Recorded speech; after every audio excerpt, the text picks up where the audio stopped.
नमस्कार दोस्तों, welcome to प्रतियोगिता दर्पण। मैं हूं प्रशांत। आज हम बात करने जा रहे हैं यूरिया गोल्ड के बारे में। हाल ही में न्यूज आती है कि प्राइम मिनिस्टर ऑफ इंडिया ने यूरिया गोल्ड फर्टिलाइजर को लॉन्च किया है और ये फर्टिलाइजर बेसिकली डेवलप किया है आरसीएफ यानी कि राष्ट्रीय केमिकल्स एंड फर्टिलाइजर्स लिमिटेड। ये बेसिकली एक पीएसयू है, पब्लिक सेक्टर अंडरटेकिंग। आरसीएफ ने डेवलप किया है यूरिया गोल्ड। अब आज की डिस्कशन में हम जानेंगे कि बेसिकली क्या ज़रूरत पड़ी यूरिया गोल्ड को लॉन्च करने की और क्या ऐसी प्रॉब्लम्स थी जिन्हें एड्रेस करने के लिए यूरिया गोल्ड को लॉन्च किया गया है, और क्या इन प्रॉब्लम्स को इससे पहले भी एड्रेस करने की कोशिश की गई है या नहीं की गई है, और क्या उनके रिजल्ट रहे हैं, और ग्रास रूट पर क्या रियलिटी है फर्टिलाइजर कंजम्पशन की इंडिया में। ये सारी चीजें आज हम डिस्कस करने वाले हैं। सबसे पहले हम एक आर्टिकल देखेंगे, हमारी यूनियन मिनिस्टर का स्टेटमेंट है ये। Our attempt is to end import dependency on urea by 2025 and replace it with nano urea and alternate forms of urea. अगला आर्टिकल हम देखेंगे इंडियन एक्सप्रेस का, why urea rules India's farms. अब यहीं से हम अपने डिस्कशन को स्टार्ट करते हैं। सबसे पहली बात, यूरिया एक सिंथेटिक फर्टिलाइजर है। सिंथेटिक फर्टिलाइजर है तो कोई ना कोई न्यूट्रिएंट प्रोवाइड करता होगा। हाँ जी, बिल्कुल करता है। कौन सा न्यूट्रिएंट? नाइट्रोजन। अब यहां पर मैं आपको एक चीज बता दूं कि प्लांट्स की रिक्वायरमेंट होती है कुछ न्यूट्रिएंट्स की, और इन न्यूट्रिएंट्स को micro nutrients as well as macro nutrients में डिवाइड किया गया है। ठीक है, माइक्रो में आ जाता है आपका आयरन, जिंक। अब मैक्रो की बात करते हैं, ये ज्यादा इंपॉर्टेंट हो जाते हैं हमारे लिए क्योंकि सॉइल में कई बार इनकी डेफिशिएंसी होती है। तो मैक्रो में आते हैं आपके nitrogen, phosphorus, potassium, sulphur, calcium और भी अदर हैं मैक्रो न्यूट्रिएंट्स। तो बेसिकली आज जो हमारी डिस्कशन होने वाली है वो इन सारे मैक्रो न्यूट्रिएंट्स के अराउंड ही होने वाली है। अब बात करेंगे यूरिया की कि क्यों यूरिया इंडियन फार्म्स को रूल करता है यानी कि डोमिनेट करता है। बेसिकली मैं आपको एक चीज यहां पर बता दूं कि यूरिया जो है ना, यूरिया प्राइस कंट्रोल के अंडर में आता है, यानी कि फर्टिलाइजर कंपनीज या जो भी प्रोडक्शन जहां पर भी हो रही है यूरिया की, वो अपने मनचाहे दाम इस पर नहीं लगा सकते हैं। ठीक है, अगर देखा जाए तो काफी कम, लाइक 10 सालों में 2009-10 से भी अगर हम प्राइस का कंपैरिजन करें यूरिया की, तो पिछले 10 से 12 सालों में यूरिया की प्राइस जो बढ़ी है ना, काफी कम बढ़ी है। ठीक है, क्योंकि यूरिया प्राइस कंट्रोल के अंडर में है। प्राइस कंट्रोल के अंडर में है तो कहीं ना कहीं ये थोड़ा सा लेस एक्सपेंसिव है ना, ये थोड़ा सा लेस एक्सपेंसिव है। दूसरी बात, जो हमने बाकी मैक्रो न्यूट्रिएंट्स पर बात की थी, तो क्या उनकी रिक्वायरमेंट नहीं होती है? उनकी भी होती है, लेकिन यूरिया इजीली अवेलेबल है, इसीलिए यूरिया की कंजम्पशन जो है ये हाई है। ठीक है, लेकिन इस बात को नहीं भूलना है कि यूरिया सिर्फ और सिर्फ नाइट्रोजन की रिक्वायरमेंट को पूरा करता है, किसी और मैक्रो न्यूट्रिएंट की रिक्वायरमेंट को फुलफिल नहीं करता है। ये ज्यादा क्यों यूज होता है? क्योंकि प्राइस कंट्रोल के अंडर में है, प्राइस बहुत ज्यादा बढ़ा नहीं है, इजीली अवेलेबल होता है, स्टोरेज में कोई इशू नहीं आते हैं। ठीक है, बहुत इजीली स्टोर किया जा सकता है, बहुत इजीली ट्रांसपोर्ट किया जा सकता है ना। इसके अलावा एक और भी इसका यूसेज है, non farm usage. Non farm usage basically जो एनिमल फीड होता है ना, यानी कि जो लाइफ स्टॉक या कैटल का जो खाना होता है, बेसिकली उसे भी हमें काफी न्यूट्रिशियस मेंटेन करना पड़ता है अगर हमें मिल्क का जो प्रोडक्शन है वो बढ़ाना है। तो बेसिकली यूरिया का जो यूज किया जाता है ना, वो एनिमल फीड बनाने के लिए, कैटल फीड बनाने के लिए भी यूज किया जाता है। तो वहां पर नॉन फार्म पर्पस के लिए डाइवर्ट हो गया। ठीक है, इसके अलावा थोड़ा बहुत ब्लैक मार्केटिंग के थ्रू ये स्मगल भी होता है ना। जैसे आसपास के कुछ कंट्रीज हैं, नेपाल, बांग्लादेश, वहां पर यूरिया के प्राइसेस थोड़े ज्यादा है, इंडिया में कंपैरेटिवली कम है, तो ये वहां भी इलीगली ले जाया जाता है इंडिया से, तो डाइवर्जन भी काफी है। तो इसीलिए रिक्वायरमेंट के बेसिस पे जज किया जा रहा है कि फार्म्स पर ओवर यूज हो रहा है। बट हाँ, जितनी रिक्वायरमेंट है, जितना मार्केट में सेल हो रहा है, एक्चुअल में सारा का सारा फार्म्स पर नहीं जा रहा है। हालांकि जा रहा है, मेजोरिटी जा रहा है, 100% नहीं जा रहा, मेजोरिटी जा रहा है। कुछ नॉन फार्म यूजेस के लिए भी जा रहा है, कुछ ब्लैक मार्केटिंग में भी जा रहा है, और इलीगल तरीके से बॉर्डर क्रॉस करवाया जा रहा है। ठीक है, बट जो फार्म्स में भी जा रहा है वो तो भी एक्सेसिव है ना। क्या होगा अगर एक्सेसिव यूरिया का यूसेज होगा? तो जैसा कि मैंने आपको बताया, इजीली अवेलेबल है, स्टोर करने में कोई इशू नहीं आता है, और किसान कई बार अवेयर भी नहीं होते हैं कि उनका जो सॉइल है वो बेसिकली न्यूट्रिएंट डेफिसिट है, यानी कि जो न्यूट्रिएंट्स रिक्वायर्ड है, जैसे कि मैक्रो न्यूट्रिएंट्स या फिर माइक्रो न्यूट्रिएंट्स, वो मिसिंग है। उन्हें कई बार इसका अंदाजा भी नहीं होता। ठीक है, तो अब कंटिन्यूसली अगर यूरिया यूज किया जाएगा तो कहीं ना कहीं न्यूट्रिएंट इम्बैलेंस होना ही होना है। ठीक है, न्यूट्रिएंट इम्बैलेंस होना ही होना है। तो इसीलिए बेसिकली यूरिया गोल्ड आता है। यूरिया गोल्ड बेसिकली है क्या? यूरिया गोल्ड में सल्फर इन्फ्यूज किया गया है। यहाँ पर 37% नाइट्रोजन है और 17% सल्फर है। अब जैसा मैंने आपको बताया था कि मैक्रो न्यूट्रिएंट्स आपके कौन कौन से होते हैं, एन, पी, के, एस, कैल्शियम और भी कुछ अदर हैं, बट मेजोरिटी जो इंडियन सॉइल्स हैं वो ये सारे न्यूट्रिएंट्स में डेफिसिट हैं। ठीक है, तो आप देखिए सल्फर यहाँ पर आ गया। ठीक है, सल्फर यहाँ पर आ गया। बेसिकली होता क्या है ना, इसकी रिक्वायरमेंट क्यों थी? एक्चुअल में एक तो यूरिया ओवर यूज किया जा रहा था, लेकिन बाकी जो न्यूट्रिएंट्स है ना, जैसे आपका फास्फोरस है, पोटेशियम है, सल्फर है, ये सारे जो न्यूट्रिएंट्स हैं ये तो इग्नोर किए जा रहे थे। और सल्फर की रिक्वायरमेंट सबसे बड़ी कहां पर आती है? Oil seeds. ऑयल सीड्स का जब प्रोडक्शन करना होता है तो सॉइल में सल्फर की क्वांटिटी होनी चाहिए। सल्फर डेफिसिट अगर होगा तो ऑयल सीड्स का जो आउटपुट है ना वो अच्छा नहीं निकलेगा। ये एक बहुत बड़ा रीजन है कि जो बेसिक फाइनल आउटपुट है वो अच्छा नहीं निकलेगा अगर सल्फर सॉइल में प्रेजेंट नहीं है जितनी रिक्वायरमेंट है उसके अकॉर्डिंग। तो इसीलिए आता है यूरिया गोल्ड। बेसिकली यहाँ पर 37% नाइट्रोजन है एज वेल एज 17% सल्फर है, और सल्फर का जो यूज है बेसिकली वो है ऑयल सीड्स के प्रोडक्शन में। अब यूरिया गोल्ड कैसे यूज होगा, क्या इसके फीचर्स होंगे? तो सॉइल डेफिशिएंसीज को एड्रेस करेगा। जैसा कि मैंने आपको बताया था कि जो मैक्रो न्यूट्रिएंट्स हैं बेसिकली एन, पी, के, एस, ये सारे न्यूट्रिएंट्स में जनरली इंडियन सॉइल जो है ये डेफिसिट है। तो इसीलिए आप देखिए कि यहाँ पर nitrogen as well as sulphur दोनों की रिक्वायरमेंट को फुलफिल करेगा यूरिया गोल्ड। दूसरा, नाइट्रोजन यूज एफिशिएंसी को बढ़ाएगा। नाइट्रोजन यूज एफिशिएंसी को बढ़ाएगा। और तीसरा, पोटेंशियल यील्ड इंक्रीज। वो क्यों होगा? क्योंकि नाइट्रोजन यूज एफिशिएंसी बढ़ेगी। अब बेसिकली आपका मैं नाइट्रोजन यूज एफिशिएंसी की एक बात यहाँ पर क्लियर करना चाहूंगा। नाइट्रोजन यूज एफिशिएंसी प्लांट की एब्जॉर्ब करने की कुछ लिमिट्स होती हैं। ठीक है, प्लांट की कुछ एब्जॉर्ब करने की लिमिट्स होती हैं। कोई भी न्यूट्रिएंट अगर प्लांट को प्रोवाइड किया जाएगा तो ऐसा नहीं है कि प्लांट एक बार में सारा एब्जॉर्ब कर लेगा। ठीक है, अगर आप होता है ना कि यूरिया सपोज एक पैकेट आपने पूरा उड़ेल दिया जाके अपने खेत में, तो क्या लग रहा है आपको वो सारा जो है एब्जॉर्ब हो पाएगा? प्लांट्स एब्जॉर्ब कर पाएंगे? नहीं, बिल्कुल नहीं। तो होगा क्या? या तो वो लीच कर जाएगा जमीन में अंदर, जैसे आपकी ये सॉइल है तो वो नीचे उतर जाएगा पानी के थ्रू, या फिर ड्रेन आउट कर जाएगा। क्यों? इंडिया में तो वैसे भी फ्लड इरिगेशन होता है ना, माइक्रो इरिगेशन इतना कहाँ प्रेवलेंट है। तो जब वो ड्रेन के थ्रू बह जाएगा तो कहाँ जाएगा? आसपास के तालाबों में। Result, algal Bloom. ठीक है, यूट्रोफिकेशन।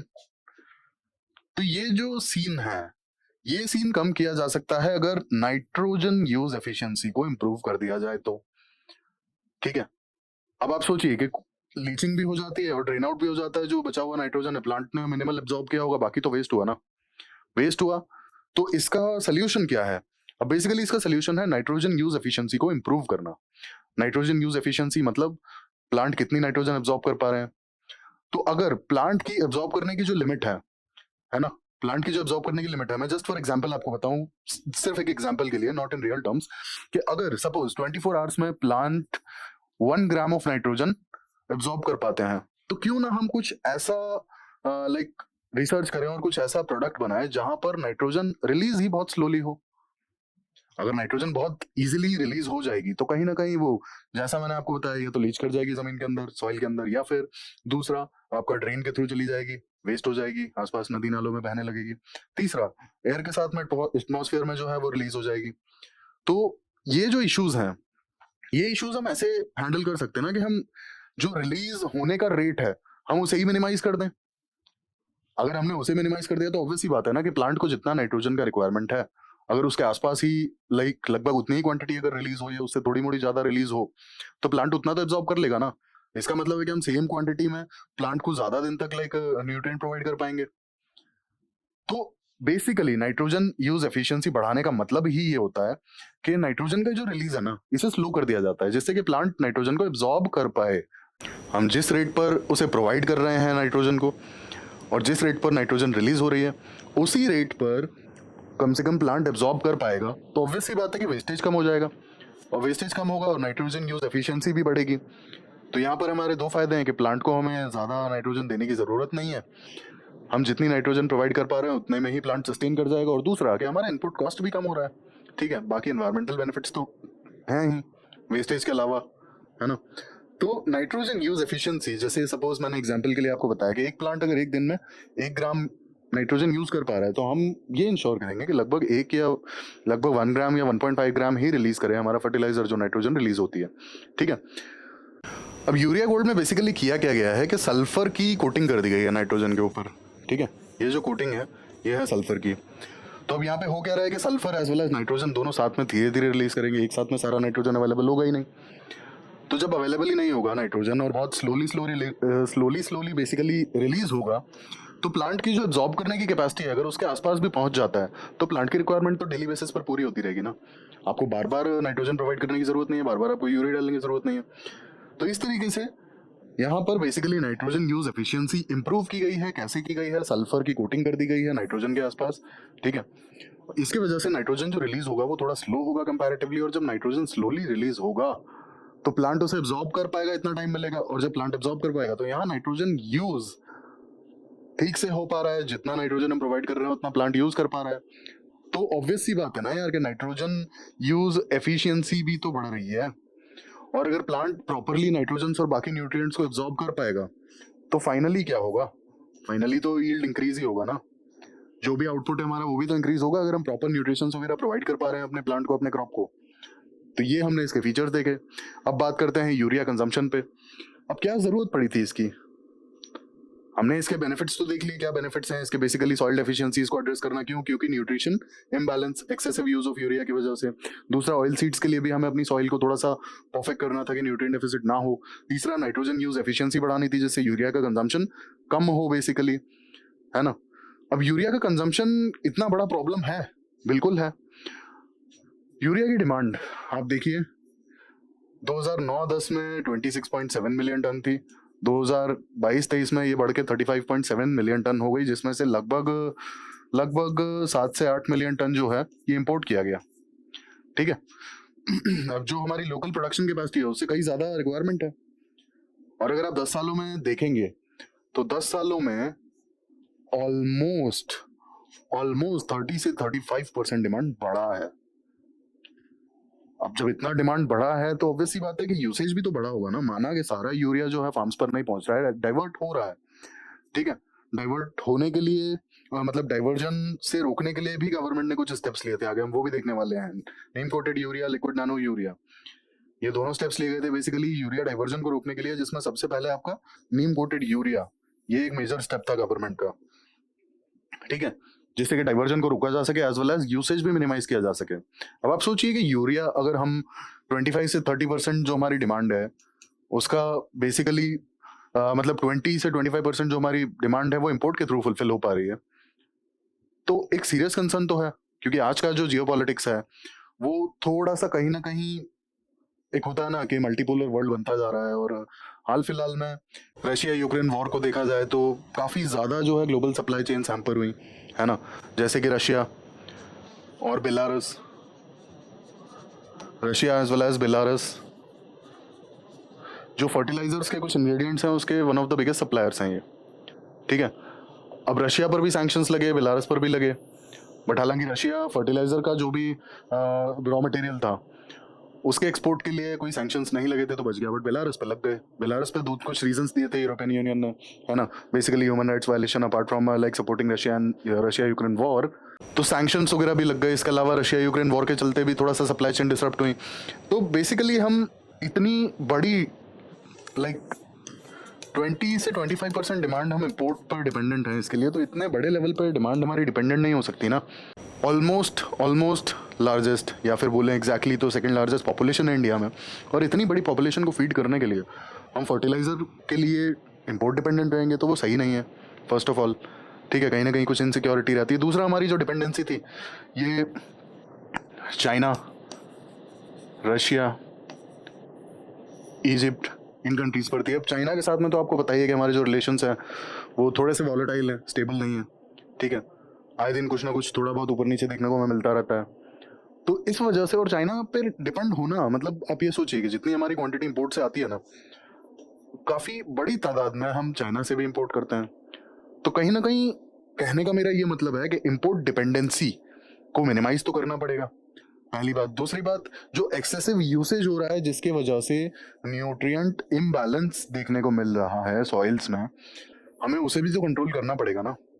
अदरवाइज अगर न्यूट्रिएंट इम्बैलेंस देखने को मिलेगा और कंटिन्यूस अगर ऐसे चलता रहेगा तो कहीं ना कहीं आउटपुट पे तो फर्क पड़ेगा ना।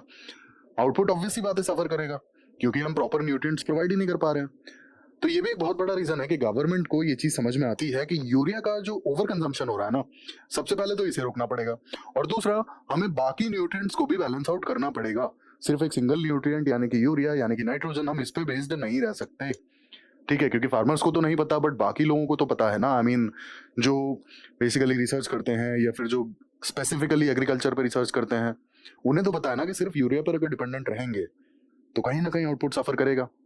तो इसके लिए गवर्नमेंट ने बेसिकली इंपोर्ट को मिनिमाइज करने के लिए, न्यूट्रिएंट इम्बैलेंस को थोड़ा सा रोकने के लिए गवर्नमेंट ने कुछ स्टेप्स लिए थे।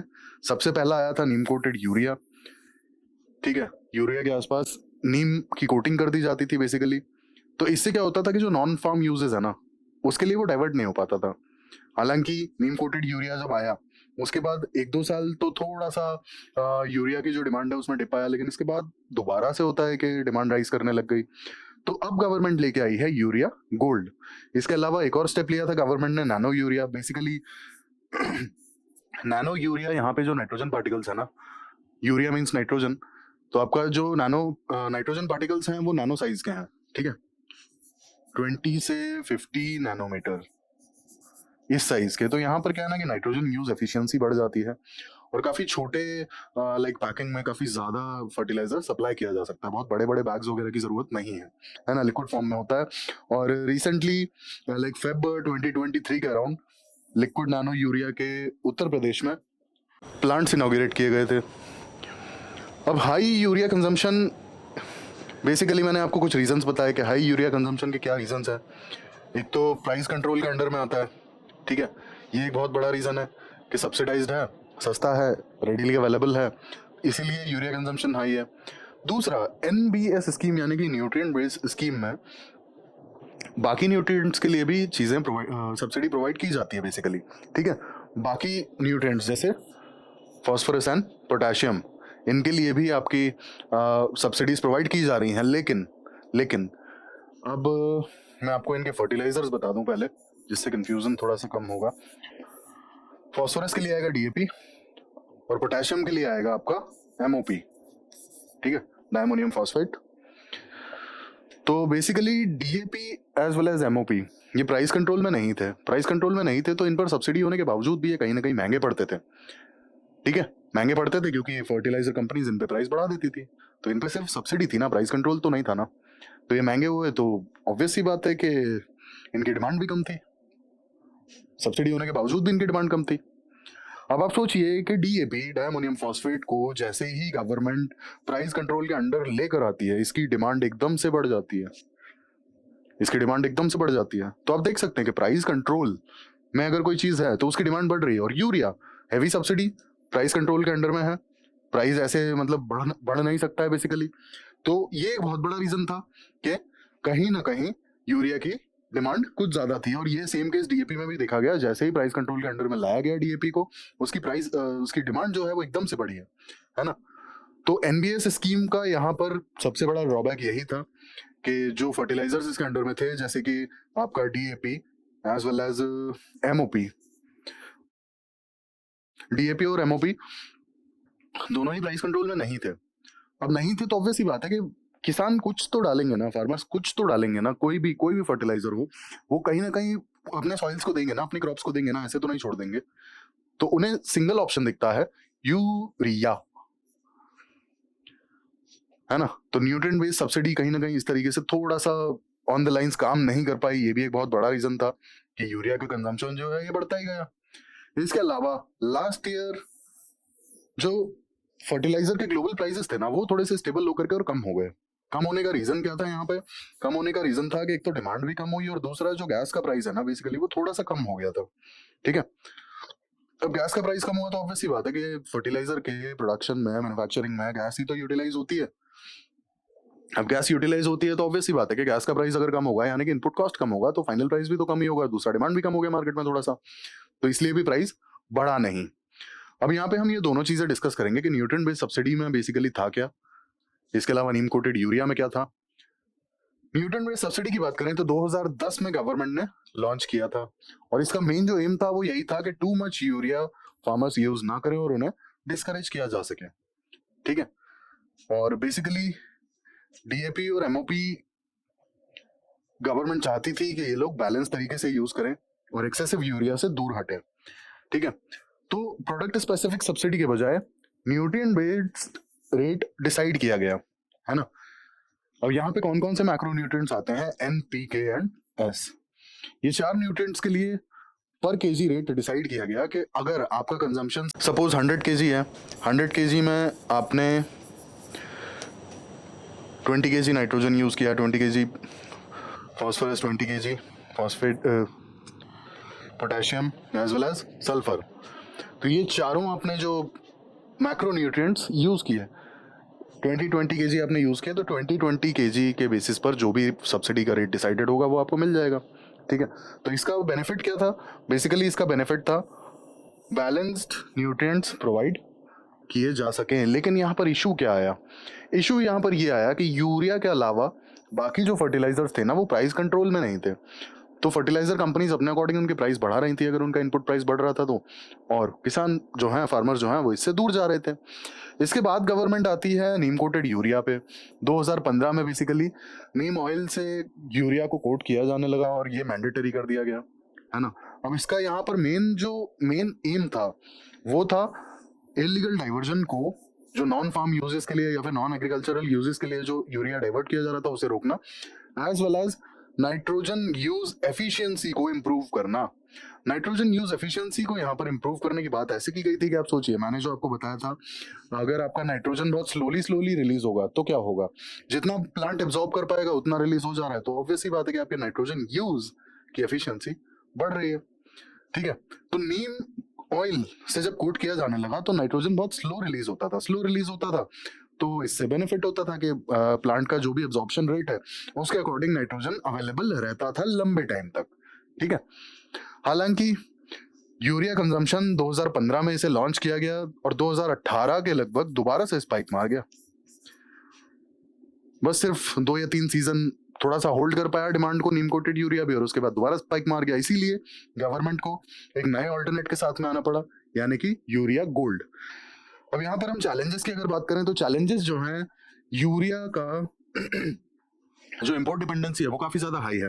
जैसे आप देखेंगे 35.7 मिलियन जो मेट्रिक टन डिमांड थी, 7.6 जो टन है ये आपका इंपोर्ट के थ्रू आया था, है ना। लगभग 20% जो है इंपोर्ट डिपेंडेंसी है। इसके अलावा नाइट्रोजन यूज एफिशिएंसी जो है काफी मिनिमल है ना। और इस वजह से गवर्नमेंट के ऊपर सब्सिडी बर्डन बहुत ज्यादा रहता है। रीजन बीइंग यूरिया की डिमांड बहुत ज्यादा है, और क्योंकि ये प्राइस कंट्रोल के अंडर में है, यानी कि एक सर्टेन प्राइस के ऊपर चार्ज नहीं किया जा सकता है फार्मर से, तो बाकी जो एडिशनल पैसा होता है वो गवर्नमेंट देती है, ठीक है। अब नाइट्रोजन यूज एफिशिएंसी यहाँ पर क्यों खराब है, मैं इसका आपको थोड़ा सा एक एग्जाम्पल देके समझा दूं। आप ये सोचिए, ये आपका फार्म है, आपने फर्टिलाइजर पाउडर्ड फॉर्म में यूरिया को आपने लाकर पटक दिया। अब आपकी जो क्रॉप्स हैं, क्रॉप्स का एब्जॉर्ब करने का एक सर्टेन रेट होगा, ठीक है। सर्टेन रेट होगा तो वो उतना ही एब्जॉर्ब कर पाएंगे। अब बचा हुआ जो नाइट्रोजन है, या तो वो लीच आउट कर जाएगा, या फिर वो आपने अगर इरिगेशन किया तो फ्लड इरिगेशन हमारे यहाँ पर ज्यादा प्रेवलेंट है, तो जैसे ही वो एडिशनल पानी बहना शुरू करेगा वो साथ में जो नाइट्रोजन है उसे भी बहा के ले जाएगा, ठीक है। और नियर बाय जो भी लेक होगा या जो भी होता है नाला वगैरह होगा, वहां पर एल्गल ब्लूम देखने को मिल सकता है हमें एक्सेसिव न्यूट्रिएंट्स की वजह से, ठीक है। इसके अलावा बचा हुआ नाइट्रोजन शायद एटमॉस्फेयर में चला जाए डायरेक्टली, जो भी रिएक्शंस होती है अमोनिया वगैरह बन जाता है उसके थ्रू, ठीक है। तो बेसिकली कुल मिला के जितना नाइट्रोजन आपने डाला, जैसे यूरिया में लगभग 46% नाइट्रोजन होता है, तो यहां पर सवाल यही था कि ये 46% में से प्लांट्स के पास कितना पहुंच पा रहा है, क्योंकि डायरेक्टली डाल दे रहे हैं। उसके बाद होता है फ्लड इरिगेशन होता है, उसमें भी कई बहुत सारा बह जाता है, इसके बाद लीचिंग हो जाती है, इसके अलावा थोड़ा बहुत एटमॉस्फेयर में भी रिलीज हो जाता है डायरेक्टली एयर में। तो प्लांट के पास में पहुंच कितना रहा है, और जब पहुंच ही नहीं रहा है तो इतना दिया क्यों जा रहा है, ठीक है। और क्योंकि डिमांड ज्यादा है तो गवर्नमेंट के ऊपर सब्सिडी का बर्डन भी बहुत ज्यादा है। तो ये सारे इश्यूज को देखते हुए यूरिया गोल्ड लाया गया, ठीक है। अब यहाँ पर एक चीज मैं आपको और बताऊं कि लगभग यूरिया जितना डाला जाता है ना, जितना नाइट्रोजन बेसिकली प्रोवाइड करता है, तो स्टडी के अकॉर्डिंग लगभग 65% जो नाइट्रोजन है ना, इट इज लॉस्ट। मतलब आप सोचिए कि आपने 1 kg यूरिया प्रोवाइड किया अपने फार्म को, तो 1 kg में जितना नाइट्रोजन होता है ना, उसका 65% इज डायरेक्टली लॉस्ट। आप नाइट्रोजन यूज एफिशिएंसी यहाँ पर देखिए। तो इसी सारे इशू को देखते हुए, इन सारे चैलेंजेस को देखते हुए गवर्नमेंट को कुछ इनोवेटिव स्टेप्स लेने पड़े। इसके अलावा जो लिक्विड यूरिया गवर्नमेंट लेकर आई है, तो लिक्विड यूरिया डायरेक्टली स्प्रे किया जा सकता है, ठीक है, डायरेक्टली स्प्रे किया जा सकता है, और इससे नाइट्रोजन यूज एफिशिएंसी काफी ज्यादा बढ़ती है। प्लांट्स डायरेक्टली एसिमुलेट कर सकते हैं इसे, ठीक है। आप डायरेक्टली लीव्स पर जो है स्प्रे करते हो, तो इस कारण से यहाँ पर नाइट्रोजन यूज एफिशिएंसी बढ़ जाती है और फर्टिलाइजर कम से कम यूज होता है ना। तो गवर्नमेंट के कुछ स्टेप्स थे। अब इसके बाद अगर हम वे फॉरवर्ड की बात करें, तो यहाँ वे फॉरवर्ड क्या हो सकते हैं। पूरी डिस्कशन में आप लोगों ने एक चीज देखी कि बेसिकली न्यूट्रिएंट इम्बैलेंस एक सबसे बड़ा प्रॉब्लम है। दूसरा जो प्रॉब्लम है वो इंपोर्ट डिपेंडेंसी है, ठीक है। हम लिख लेते हैं न्यूट्रिएंट इम्बैलेंस एक सबसे बड़ा इशू है। इसके अलावा इंपोर्ट डिपेंडेंसी है ना, और सॉइल की जो डेफिशिएंसीज हैं उन्हें एड्रेस बिल्कुल भी नहीं किया जा रहा है। अपार्ट फ्रॉम लाइक यूरिया और कोई तो न्यूट्रिएंट प्रोवाइड ही नहीं किया जा रहा ना। जैसे आपके जो macro as well as micro nutrients हैं, तो वो सारे ही जरूरी हैं, और इंडियन सॉइल्स जो है जिस चीज में डिफिशिएंट है वो तो हमें ज्यादा प्रोवाइड करना पड़ेगा ना, ऑब्वियस सी बात है, ठीक है। इसके अलावा ओवर यूज ऑफ यूरिया की वजह से काफी सारे कंसर्न्स और भी आते हैं, ठीक है। अब यहाँ पर आप ये सोचिए कि अगर आप फर्टिलाइजर्स को ढंग से यूज नहीं करते हैं ना, फर्टिलाइजर्स को ढंग से अगर यूज नहीं करते हैं, तो सॉइल सैलिनाइजेशन का बहुत बड़ा इशू हो सकता है, ठीक है।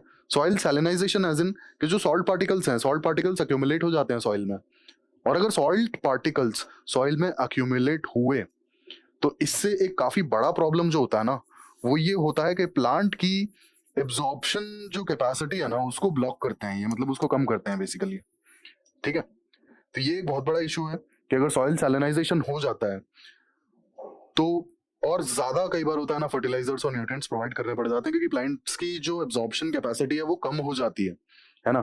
आपको ऐसे मैं समझाता हूँ, कोई भी प्लांट है, यहाँ पर होता है ना कि सॉल्ट पार्टिकल्स जो है जमा होते जाते हैं सॉइल में, तो बेसिकली ये फ्री फ्लो ऑफ द जो भी आपका फर्टिलाइजर वगैरह है या जो न्यूट्रिएंट्स हैं उनका फ्लो ब्लॉक तो करेंगे ना, क्योंकि ये सिर्फ और सिर्फ सॉइल में तो जमा होंगे नहीं, सॉइल के अलावा कहीं ना कहीं ये जाकर रूट्स के आसपास भी अक्यूमुलेट होंगे। तो इस कारण से अगर प्रॉपरली फर्टिलाइजर यूज नहीं किया जाता है ना, अगर बहुत इम्प्रॉपर यूज होता है, तो सॉइल सैलिनाइजेशन भी एक इशू हो सकता है, ठीक है। और as I told you, absorption capacity को भी कम करता है। तो यहाँ पे सारे हमने इश्यूज देखे कि ये सारे इश्यूज हैं बेसिकली, है ना। यहाँ पे हम एनवायरमेंटल इश्यूज की भी बात लिख ही देते हैं। तो आप सोचिए, soil deficiencies, import dependency, nutrient imbalance as well as environmental issues, ये सारे इश्यूज हमने बेसिकली डिस्कस किए कि क्या प्रॉब्लम क्या है, क्यों यूरिया का कंजम्पशन इतना ज्यादा है, क्यों इतनी डिपेंडेंसी ज्यादा है ना। तो अब इसका बेसिकली क्या वे फॉरवर्ड हो सकता है।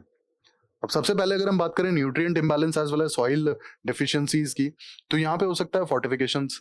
अब बेसिकली हम यूरिया को ही फोर्टिफाई कर दें, है ना। यूरिया में एडिशनल जो भी मैक्रो न्यूट्रिएंट्स हैं, हम उन्हें बाय डिफॉल्ट ही ऐड करके और फोर्टिफाई करके और मार्केट में सप्लाई कर दें, तो जिससे सॉइल डेफिशिएंसीज का इशू भी एड्रेस हो जाएगा, न्यूट्रिएंट इंबैलेंस का इशू भी एड्रेस हो जाएगा, ठीक है। इसके बाद प्रेसिशन एग्रीकल्चर। प्रेसिशन एग्रीकल्चर की अगर बात करें, तो यहाँ पर जो soil, type of soil as well as type of crop, इन दोनों पर डिपेंड करेगा कि हमें फर्टिलाइजर का एप्लीकेशन रेट क्या रखना है, कितना अप्लाई करना है, कितना नहीं करना है। तो यहाँ पर भी तो हम कहीं ना कहीं फर्टिलाइजर की डिमांड को एड्रेस कर ही रहे हैं ना। तो एक्सेसिव यूज तो नहीं हो रहा है, एक्सेसिव यूज नहीं हो रहा है, तो जो हमें एनवायरमेंटल कॉन्सिक्वेंसेज वेस्ट देखने पड़ते हैं, या फिर जो यूरिया का वेस्टेज फेस करना पड़ता है, वो फेस नहीं करना पड़ेगा। तीसरा आता है न्यूट्रिएंट मैनेजमेंट प्लानिंग। अब यहाँ पर थोड़ा सा साइंटिफिक तरीकों से हमें एग्रीकल्चर की तरफ ध्यान देना पड़ेगा, और जो भी न्यूट्रिएंट्स की रिक्वायरमेंट होगी, जो भी मैक्रो न्यूट्रिएंट्स हैं, मैक्रो न्यूट्रिएंट्स की रिक्वायरमेंट के अकॉर्डिंग एक बैलेंस्ड फर्टिलाइजर एप्लीकेशन अडॉप्ट करना चाहिए। इसके अलावा crop rotation as well as diversification. अब हर एक क्रॉप की रिक्वायरमेंट अलग होगी, हर एक क्रॉप के बेनिफिट्स भी होंगे या नहीं भी होंगे। तो बेसिकली अगर जैसे लेग्यूमिनस क्रॉप्स की बात की जाए यहाँ पर, तो leguminous crops basically atmospheric nitrogen को फिक्स कर सकती हैं, जिससे नाइट्रोजन बेस्ड फर्टिलाइजर की रिक्वायरमेंट फर्दर कम होगी, है ना। जैसे अगर आप क्रॉप रोटेशन में एक बार एक सीजन में लेग्यूमिनस क्रॉप्स लगा देते हैं, तो बेसिकली एटमॉस्फेरिक नाइट्रोजन जो है ये लेग्यूमिनस क्रॉप फिक्स कर देगी, और अगर ये फिक्स कर देगी तो नाइट्रोजन बेस्ड फर्टिलाइजर की रिक्वायरमेंट कम हो जाएगी, है ना। Lastly subsidy reforms. अब जैसा हमने एक चीज देखी पूरे डिस्कशन में कि जो सब्सिडी है ना बेसिकली यूरिया के लिए बहुत ज्यादा है, बाकी फर्टिलाइजर्स के लिए नहीं है। तो हमें न्यूट्रिएंट बेस्ड सब्सिडी की जो स्कीम है उसका फेल होने का जो रीजन है वो सबसे बड़ा क्या था कि बाकी जो फर्टिलाइजर्स थे वो प्राइस कंट्रोल के अंडर नहीं थे, यूरिया था। इसका मतलब है कि कहीं ना कहीं न्यूट्रिएंट बेस्ड सब्सिडी होने के बावजूद भी नाइट्रोजन पर सब्सिडी थोड़ी सी ज्यादा थी कंपेयर किया जाए तो, ठीक है। तो हमें सब्सिडी में कुछ रिफॉर्म्स की जरूरत है, और स्पेसिफिकली यहाँ पर यूरिया की बात हो रही है। अब हमें काफी ज्यादा रैशनल प्रैक्टिसेस की जरूरत है यहाँ पर, ठीक है। बहुत रैशनली डिसीजन लिए जाएं कि किस फर्टिलाइजर को कितना सब्सिडी प्रोवाइड करना है और किस तरीके से करना है। अब हमने फर्टिलाइजर का पूरा यूरिया के ऊपर हमने पूरा डिस्कशन किया है और देखा कि फर्टिलाइजर सब्सिडी रेजीम क्या है। तो बेसिकली हम एक प्रीवियस क्वेश्चन डिस्कस करेंगे। यूपीएससी मेंस 2018 पेपर 3 का क्वेश्चन है, Sikkim is the first organic state in India, what are the ecological as well as economical benefits of the organic state. अब हमने इतनी डिस्कशन की है, सारे पॉइंट्स आपको यहीं से मिलेंगे, ठीक है। तो बेसिकली सिक्किम हमारा पहला ऑर्गेनिक स्टेट है, और यहाँ पर आप ऑर्गेनिक फार्मिंग का एक छोटा सा इंट्रोडक्शन दे सकते हैं कि बेसिकली जो भी केमिकल्स वगैरह और सिंथेटिक फर्टिलाइजर्स का यूज़ ना किया जाए और ऑर्गेनिक मैन्योर्स का यूज़ किया जाए फार्मिंग के लिए, that's what is organic farming. अब यहाँ पर हम आगे बेनिफिट्स डिस्कस करेंगे कि ecological as well as economical benefits क्या होंगे। तो बेनिफिट्स ऑब्वियस सी बात है कि इकोलॉजिकल बेनिफिट्स हमने हाल ही में डिस्कस किए हैं, आप रिकॉल करिए और बताइए, ठीक है। इकोनॉमिकल बेनिफिट्स अगर मैं आपको बताऊं तो लाइवलीहुड इंप्रूवमेंट। अब बेसिकली मार्केट में आपने एक चीज़ देखी होगी कि जो भी ऑर्गेनिक प्रोडक्ट्स हैं वो काफ़ी हाई प्राइजेस लाइक फेच करते हैं, ठीक है, काफ़ी महंगे बिकते हैं। तो ऑब्वियसली बात है कि फार्मर्स के पास में जो लाइवलीहुड एनहांसमेंट है या फिर इंप्रूवमेंट है वो आपको देखने को मिलेगा, है ना। क्योंकि अगर ऑर्गेनिक प्रोडक्ट्स वो लोग प्रोड्यूस करते हैं तो ऑब्वियसली बात है कि it can fetch higher prices. इसके बाद जो हेल्थ की कॉस्ट है, ठीक है, हेल्थ के एक्सपेंसेस हैं वो काफ़ी कम हो जाएंगे। अब आपने देखा होगा कि कई बार क्या होता है जो पेस्टिसाइड्स हैं या फिर इंसेक्टिसाइड्स हैं इनकी वजह से कई सारी प्रॉब्लम्स फेस करनी पड़ती हैं फार्मर्स को। जैसे होता है ना कि ब्रीदिंग इश्यूज फेस करने पड़ते हैं, रैशेस फेस करने पड़ते हैं, ठीक है। और महाराष्ट्र में तो मतलब होता है ना कॉटन फार्मर्स का कई बार होता है कि आपने देखा होगा पेस्टिसाइड्स या फिर इंसेक्टिसाइड्स की वजह से डेथ भी हो जाती है कई बार, इतने ज़्यादा पॉइजनस होते हैं। तो जो हेल्थ कॉस्ट हैं बेसिकली वो भी मिनिमाइज हो जाएंगे, ठीक है। इसके अलावा जब ऑर्गेनिक फार्मिंग प्रॉपरली अगर होगी तो ये टूरिज्म भी प्रमोट कर सकती है ना। तो ये होंगे इसके इकोनॉमिकल बेनिफिट्स। इकोलॉजिकल बेनिफिट्स की अगर आप बात करें तो सबसे पहला जो हमने एनवायरमेंटल कॉन्सिक्वेंस देखा था, अल्गल ब्लूम जैसे जो फिनोमेना देखने को मिल जाते हैं कई बार, तो वो भी तो जो फार्म रन होता है बेसिकली फार्म से जो भी एक्सेसिव न्यूट्रिएंट्स होते हैं जो फ्लो करके बह करके चले जाते हैं नियर बाय पॉन्ड्स वगैरह में, तो वहां पर एल्गल ब्लूम देखने को मिलता है। तो वो कहीं ना कहीं मिनिमाइज हो जाएगा। रीजन बीइंग यहाँ पर तो हम ऑर्गेनिक मैन्योर यूज कर रहे हैं ना, किसी तरह का pesticide, insecticide, fertiliser, synthetic fertiliser use नहीं कर रहे हैं, ऑर्गेनिक मैन्योर यूज हो रहा है। तो ये पहला बेनिफिट होगा इकोलॉजिकल बेनिफिट में एल्गल ब्लूम। सेकंड जो इसका बेनिफिट होगा बेसिकली सॉइल हेल्थ इंप्रूवमेंट। अब सिंथेटिक फर्टिलाइजर्स वगैरह को यूज करके सॉइल की काफी ज्यादा बेकार हेल्थ हो जाती है। अब बेसिकली हम यहाँ पर ऑर्गेनिक फार्मिंग में I mean micro organisms use करेंगे, जिससे होगा क्या, जिससे क्या soil erosion as well as soil salinization ये हमें काफ़ी कम देखने को मिलेगा, ठीक है, काफ़ी कम, इनफैक्ट ना के बराबर। सॉइल हेल्थ काफ़ी अच्छी रहेगी, है ना। लास्टली बायोडाइवर्सिटी हमारी जो है कहीं ना कहीं ये भी इम्प्रूव हो पाएगी, क्योंकि यहाँ पर हम किसी तरह के पेस्टिसाइड या इंसेक्टिसाइड तो यूज़ कर नहीं रहे ना। ऐसा तो है नहीं कि हम सेलेक्टिव कोई भी पेस्ट है या कोई भी इंसेक्ट है तो हम उसे ख़त्म कर दें, या फिर कोई भी फंजिसाइड वगैरह है हम वो यूज़ करके और पूरा सॉइल हेल्थ को ख़राब कर दें, एज वेल एज बाकी किसी भी प्लांट को ग्रो ही ना करने दें। तो यहाँ पर बायोडाइवर्सिटी भी कहीं ना कहीं इंप्रूव हो रही है, सॉइल हेल्थ इंप्रूव हो रही है, सॉइल इरोजन नहीं हो रहा है, और माइक्रो ऑर्गेनिजम्स यूज करके हम होता है बेसिकली सॉइल की हेल्थ को और ज्यादा इंप्रूव कर देंगे। ऑर्गेनिक मैन्योर यूज करेंगे तो सॉइल सैलिनाइजेशन के केस हमें देखने को नहीं मिलेंगे। इसके अलावा एल्गल ब्लूम जैसे फिलोमिना हम नहीं देखेंगे। अब एल्गल ब्लूम अगर आप यहाँ देखें तो एक्सेसिव न्यूट्रिएंट्स जो है सिंथेटिक फर्टिलाइजर्स की वजह से वो बह जाते हैं, ठीक है, इसी की वजह से होता है, तो वो भी हमें देखने को नहीं मिलेगा, ठीक है। तो इससे जो नियर बाय लेक्स वगैरह हैं या पॉन्ड्स हैं वो भी कहीं ना कहीं हेल्दी रहेंगे, पल्यूट नहीं होंगे। तो ये देखें हमने ecological as well as economical benefits of organic farming, और हमने पूरा आज एक डिटेल डिस्कशन किया फर्टिलाइजर के ऊपर, यूरिया गोल्ड के ऊपर, यूरिया कंजम्पशन के ऊपर, ठीक है, और देखा कि यूरिया के यूसेज से क्या क्या इश्यूज जुड़े हुए थे, क्यों गवर्नमेंट ने यूरिया गोल्ड को लॉन्च किया, क्या इससे पहले कोई स्टेप्स लिए थे, बिल्कुल लिए थे, नीम कोटेड यूरिया का स्टेप लिया था, न्यूट्रिएंट बेस्ड सब्सिडी का लिया था, लेकिन इसके बावजूद भी यूरिया का कंजम्पशन कम नहीं हुआ है। अब यूरिया गोल्ड आया है हाल फिलहाल, कुछ समय लगेगा, इसके रिजल्ट्स भी देखते हैं, क्या इसके रिजल्ट्स फ्रूटफुल होते हैं या नहीं होते हैं, यूरिया की डिमांड में कुछ कमी आती है कि नहीं आती है, ये हमें अब देखना है, ठीक है। इसके अलावा हमने प्रीवियस ईयर क्वेश्चन एक डिस्कस किया। ऐसे इन्फॉर्मेटिव वीडियोस के लिए हमारे साथ आप जुड़े रहिए, and thank you for watching.